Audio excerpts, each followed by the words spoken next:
Hey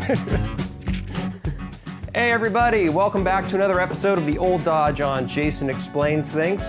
Today we're just going to be doing one of the most basic jobs you do on a truck if you're a DIY type of person, which is an oil change. My particular engine is the 360 cubic inch V8, but this process, no matter what engine you have, it's pretty basic.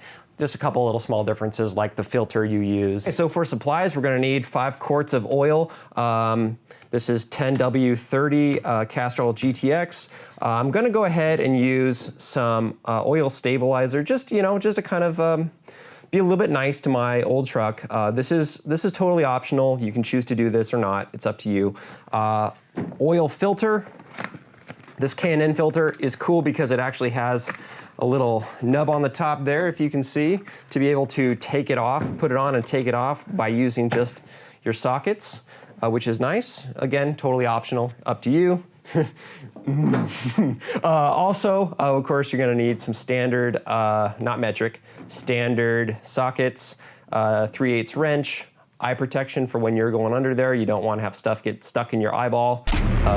Why do I know that? I just know that for some reason. And gloves.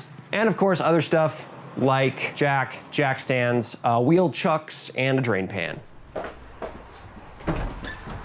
All right, so to get started, put your truck in neutral, make sure your e-brake is on, and just run the engine for about 5 minutes so the oil is nice and warm.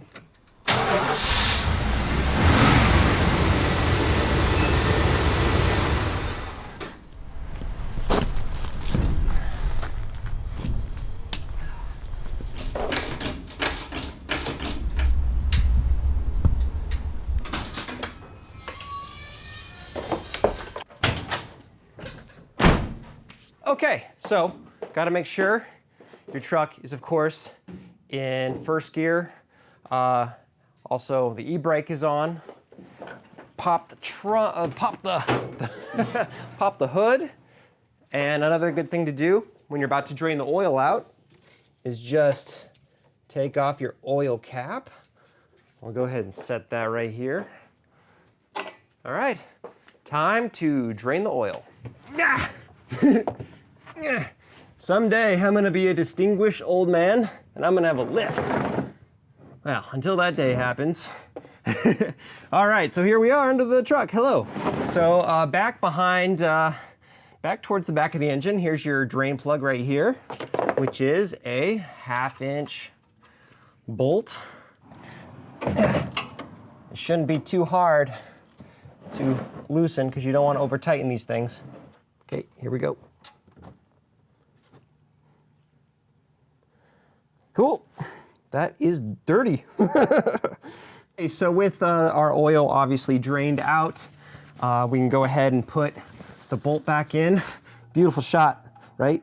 Kind of maybe a little overexposed. Leave in the comments if you think this is overexposed on my face. And yeah, just do that, just because. Snug it up until you feel it be nice and snug, and then maybe give it a little quarter turn like that. And that is good. Let's go do the filter, which is right over here on the passenger side of the engine, kind of tucked up behind the wheel here. Hey, so before we go ahead and take the oil filter off, I was noticing some stuff, and let's take a look at it.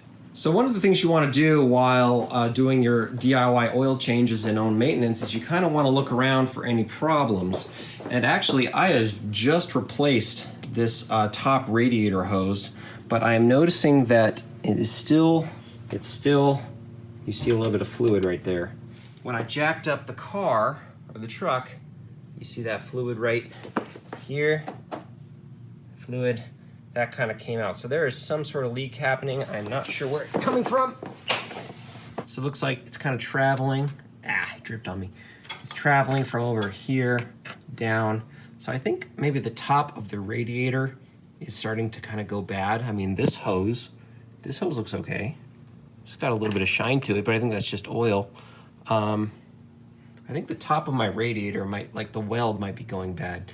That's my guess. Leave me a comment if you know what this is. I'm going to kind of keep an eye on it, but you kind of have to take one thing at a time.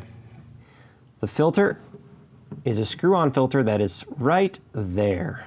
So what you're gonna need to use to get this off is a strap wrench. So you take your strap wrench here, make sure your drain pan is underneath where it's going to kind of start to ooze out on. And this is not exactly easy, especially to get a shot of. I apologize for that. But it'll be easier because we're using that filter that has a nut on the end of it, so that'll actually be easier to take, put the new one on.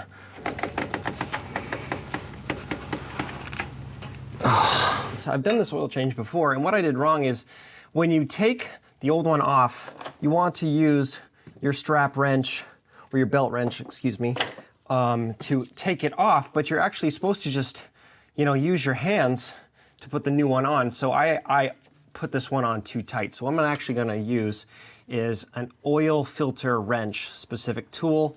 I think this one was at Harbor Freight as well as a lot of these kind of more specialty tools, but I'm going to try this to get this off. So again, this is kind of my bad. I overdid it a little bit when I put it on back in the day. So again, just lefty-loosey.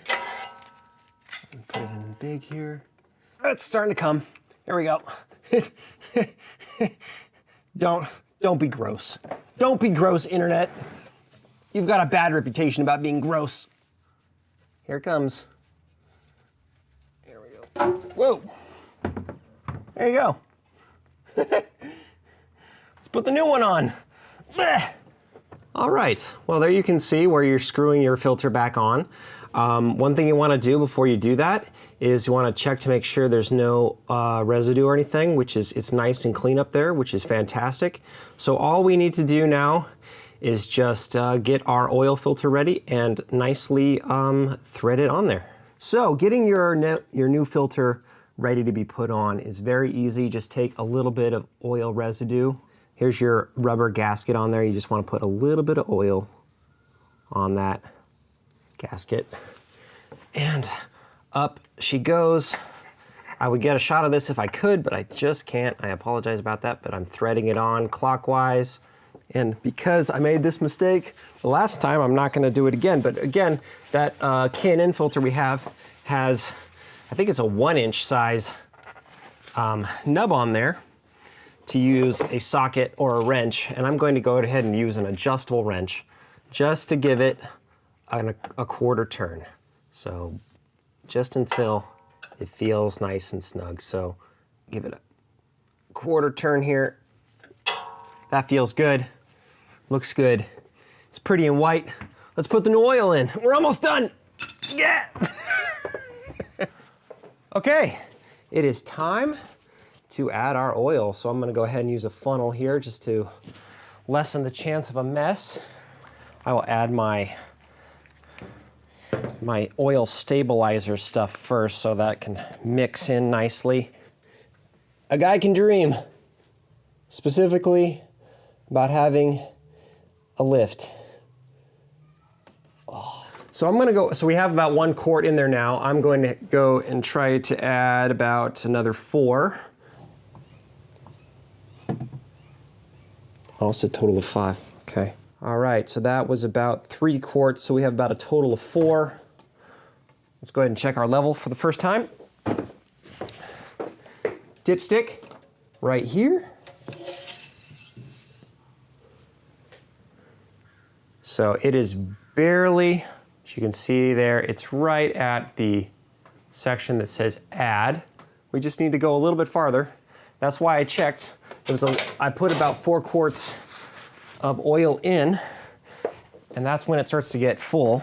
So we'll just do, I don't know.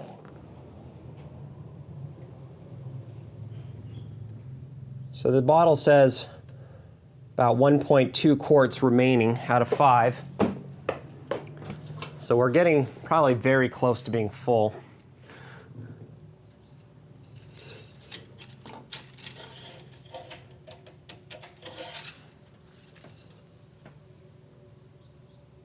Yeah, right in the middle. So now I'm gonna check for leaks, and then I'm gonna get the truck back on the ground off the jack stands. start the engine up, make sure everything is looking good, and then we'll top off the coolant, we'll top off the fluid, the oil, specifically fluid. Words.